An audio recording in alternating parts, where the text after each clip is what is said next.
Check, check. Check, check, 1, 2. The name is Nate Albaugh, and I coach football alongside my buddy Tim Turner. I also coach football. And we just went live on my son's YouTube channel. He's going to, I'm sure he'll be thrilled about that. Yes, he will. But of course, we couldn't figure it out. So we are now live, and today our goal is to talk about building the strength of your football program.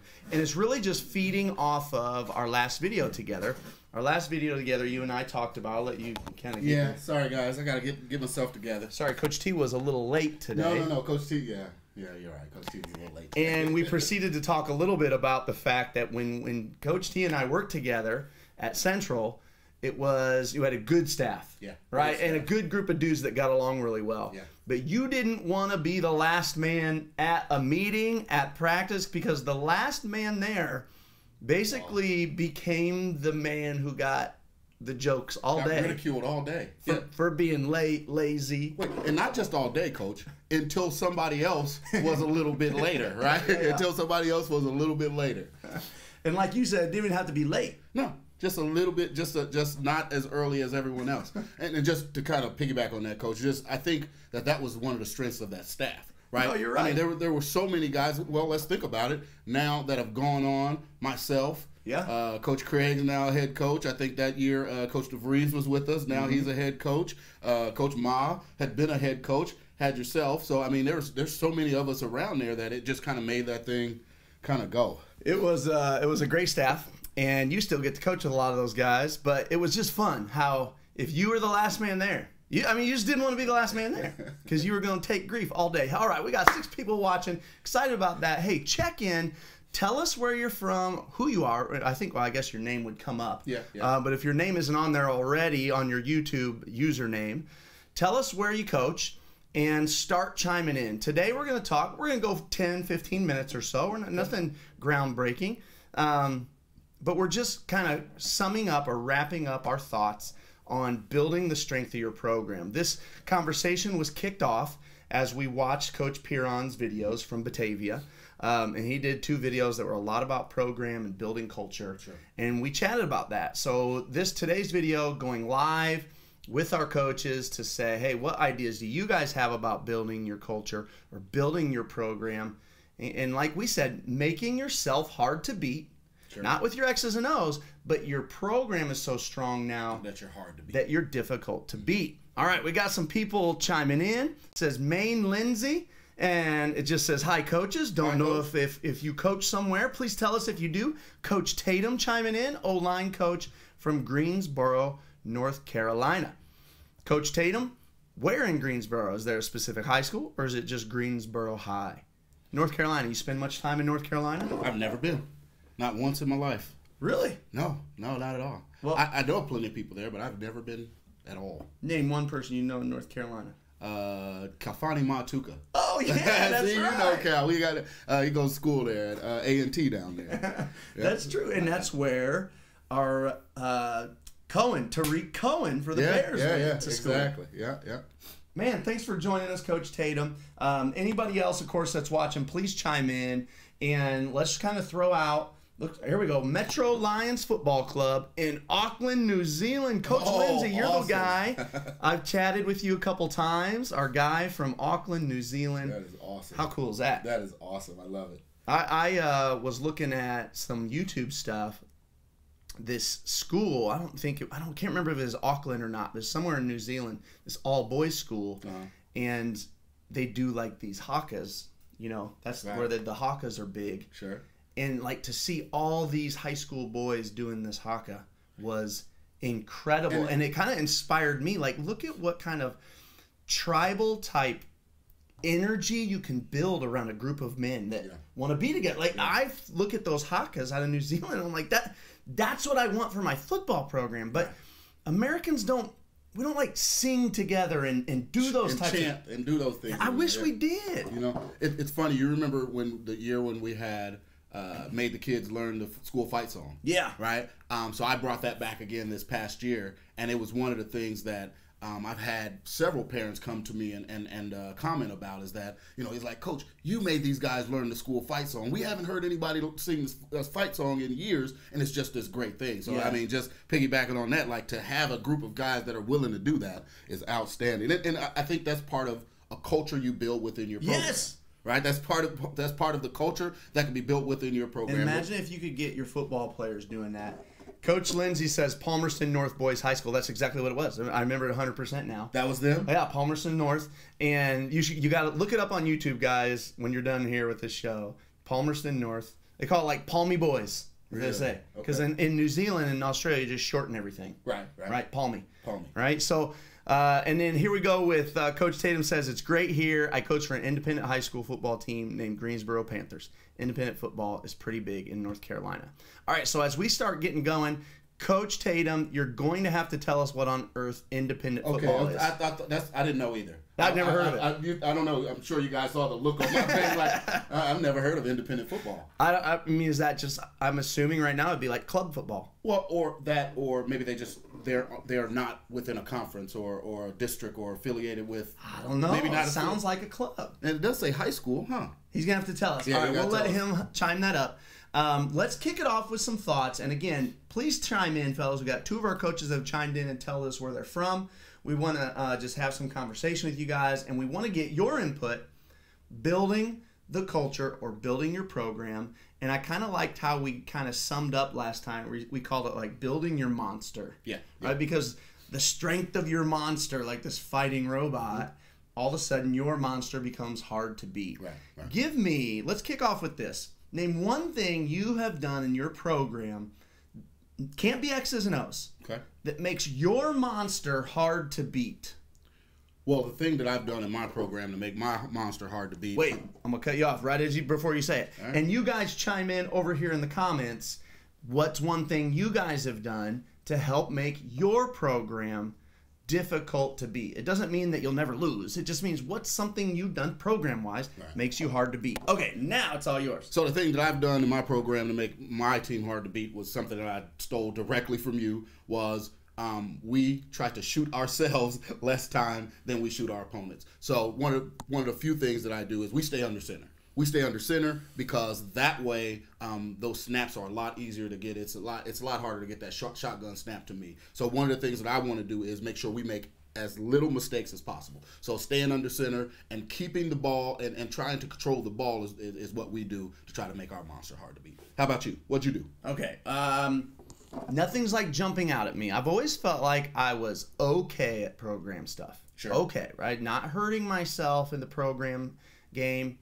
But I don't know that I've ever really helped myself. I think the things that we've done to help build our beast, build our monster. Yeah, it's difficult. Well, because I think some of those things you don't think about. Right? I think as you're building your monster, it's not something that you necessarily think about as something that you're doing to build your monster. It just made me think about it when you were thinking.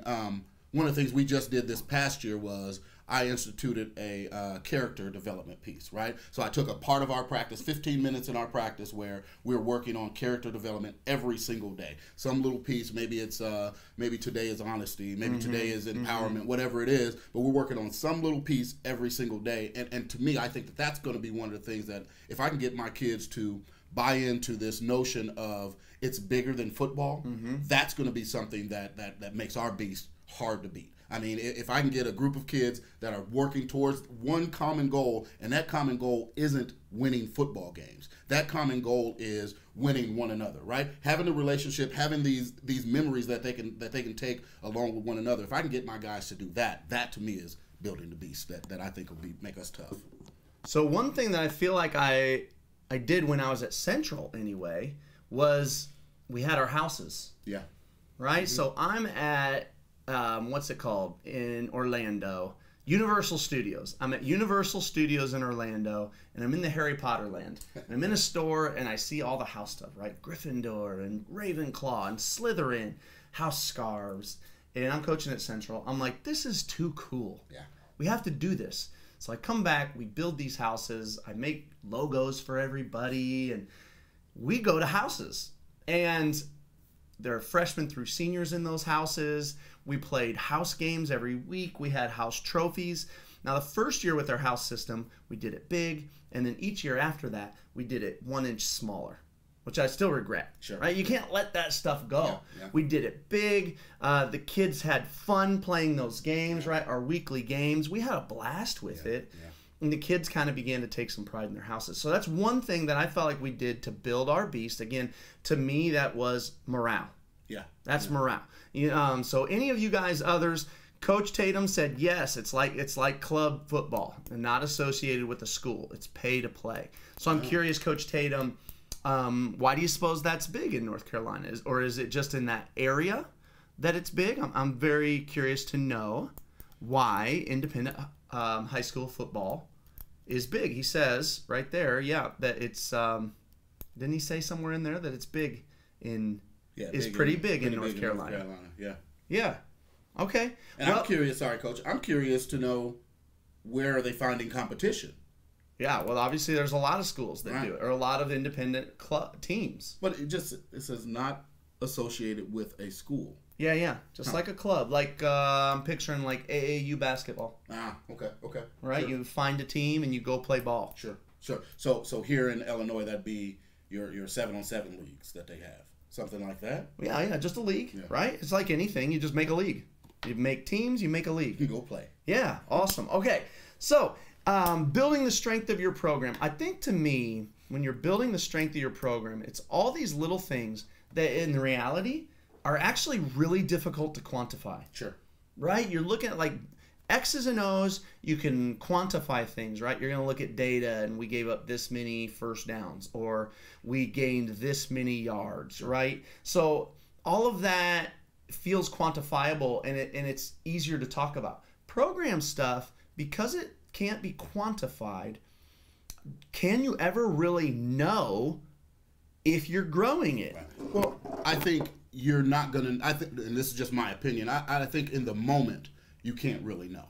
I think it's something that you have to reflect upon after maybe not even a year. I think you have to take a couple of years when you're trying something to put your program in a different light. I think you got to take a couple of years and then reflect up on that to see if it's something that worked. I don't think it's something that after 1 year you can say, because you talked about the houses. After 1 year, we couldn't determine how well that went. Right, we needed a couple of years to know, and now in reflecting on it, after you've been out of it for a few years, your reflection is we should have done it more, right? So I think when you're doing things like that program-wise, because there's not those numbers, because you can't say every time we ran trap we got 6 yards, right? There's nothing to quantify those numbers, but I think I think it's something you have to just over the course of a few years, just kind of wait and see if it's something that's working. So I have a curious thought here. Again, trying to go live so that we can actually talk to people. Please chime in. We have Coach Tatum who's chimed in, Coach Lindsay who's chimed in. So I'm going to throw it out to our audience right now. Again, please check in if you haven't over here in the comments already. But we'd love to chat with you a little bit about program. Tell me, Coach Tatum, now that you're not in a school, right, independent football, how do you build a program now? Right? Now that's even harder, right? Because with the school piece, a lot of things can build that, right? Whether it's going to other people's games and other, right? How do you build that? How do you build program strength when it's not part of a school? Right, because one of the things with being part of the school is you've already got this instant camaraderie. Right? Yeah. We all go to school the same together. school, right? We all have Mr. Johnson for science, and we can chuckle about that. But if in this club atmosphere, when you don't have, it seems as though it would be lots of kids from different schools. What's the common bond, right? Yeah. And I know here in Illinois, a lot of these close knit communities, if you're from one community here in Illinois, I may dislike you just because you're from that community, right? And then you come to play ball with me. It's going to take a little while for us to bond, just simply because you're from the blue squad and I'm from the red squad or whatever it is, So I'd be curious to know how they do that. And then Coach Tatum or Coach Lindsay, again, you said Metro Lions Football Club in Auckland, New Zealand. What age group is that? I feel like I remembered you saying you were working with some sort of level of player that's younger than high school, I feel that's what I feel like I remember. Again, it's been a little while since I talked to you, but Coach Lindsey talks about how important unity is and why the haka is important. And I wonder if your team steps on the field, football field, to do the haka. You know? Yeah. And how big is here we go, 16 and 19 years. Oh man, he works with high schoolers too. Yeah, those are high schoolers.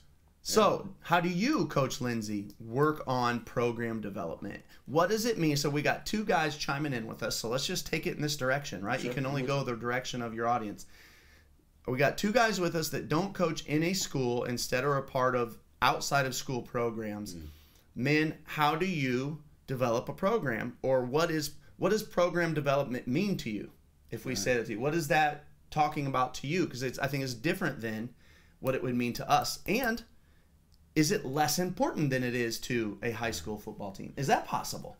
See, and that's curious. Now my wheels are spinning here, Yeah. and you would think that with the situation of being a pay-to-play situation, your athletes are going to be motivated already, right? They're motivated by the fact that they've paid to be there. Well, yeah? they didn't pay. Well, mom and dad or somebody paid to be there. But you would think that, you know, I could be way off. I'm just thinking through it from our standpoint. You know, you don't have to pay to play football here. If you want to join, you can join the team. All you have to do is put in the work, right? And sometimes that work, some kids just come to go through the motions, and I wonder how often that's happening on a team where you've had to pay to play on that team. Yeah. Right? I'd be curious to know that, but 16 and 19-year-olds, I'm guessing it's probably about the same as what we deal with. What do you think? Yeah, for sure. I mean, those are our guys. Yeah. And we've had our share of 19-year-olds. Right. Which usually the high school 19-year-old, sometimes he's a little bit of a knucklehead. Yeah. Once in a while. A little bit. It's like, Coach, I turned 20 yesterday. Right. Actually, I don't know if I've had that one, but I know I had a kid that was going to turn 20 like in January. Coach, and you're going to believe I'm lying, but I coach youth football, and there was a kid, 8th grade year, he drove his parents to the game. He drove his parents to the game. So he was 8th grade. So I'm guessing at the time he was 16, and I'm gonna assume he had his permit. Yeah. But he steps out of the car and he's driving. My kids are looking at me like, Coach, he just drove here. Like, try to get these kids ready now for that, right? Oh wait, he was on your team, or you had to play against him? We had to play against him. No, we had to play against him. He drove to the game.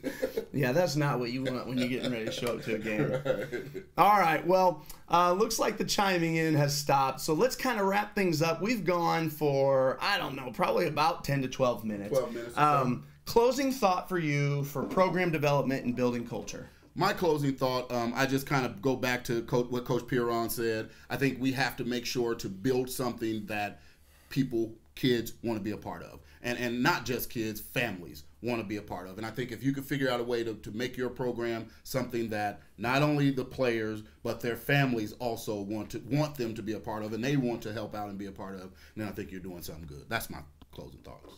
I like that. I've got some closing thoughts that are very, very similar. Before I do, Coach Lindsey says exhibitions or presentations in high schools in our club area. Very hard here in New Zealand where the focus is rugby, right? I get it, right? Yeah. So no funding or support from the local high schools. Well, it says from LifeCal high schools. Sure. But I feel like that was local high schools. Sure. Yeah, that has to be just such a unique situation. But if you love football and you're kind of helping a couple people get to love the game too. And I'm guessing they have rugby teams. Their high school have rugby teams? Yeah, most schools do. I know old teams? Palmy North does. Yeah. Palmy Boys has got a mean rugby team, man. Huh. It's actually pretty awesome. We're going to have to look it up. I'm going to have to check out the haka. Check out the haka and the kind of like high school life in New Zealand. It's pretty cool. All right, so my closing thoughts on building the strength of your program is it's just one of those things that I think that as a staff, you have to make a staff decision that we're going to work on this. And as a staff, you put into some things into place to help hold you accountable because it's not quantifiable, because it's easy to forget about. I think you need some guys in charge of pieces of your program that you know are going to build its health. So whether it is keeping tabs on kids' grades, one thing that I had, let's just close with this thought. when I was a freshman wrestling coach at Grant High School, there was a guy named Shane Cook who was the coach over at Waukegan. He was the freshman coach.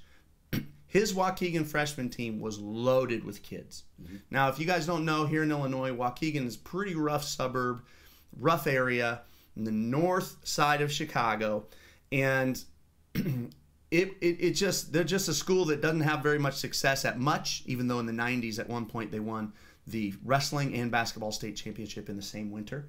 So there were some athletes that year, I'll tell you that. But it was it's a rough area. But he would walk in with just this huge freshman wrestling team. Right. And if you know anything about sports, you know high school wrestling is hard to recruit for. Sure. Your kids aren't dying to wrestle. No. But he always walked in with the biggest team, and I asked him, because we were always at every event with him. Right. I said, how are you getting so many kids? He says, the list. And I said, what do you mean the list? So he says, I walk around all fall, and I find almost every boy I can, and I just go, you're on the list. You're on the list. Hey, you're on the list, right? So he just does that all fall. They want to know what the list is. And then he starts making the list outside of his classroom. And it would just be this huge long list of guys he wanted to wrestle. And then the sign-up list would go next to it. So he just talked about the list. The kids were on the list. It was a big deal to be on the list.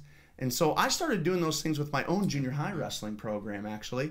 And I made this list, and when you signed up, it grew. And we would take that list all the way up the ceiling. And I would have to tape paper onto the ceiling. When I first got there, the junior high wrestling team had 18 kids on it.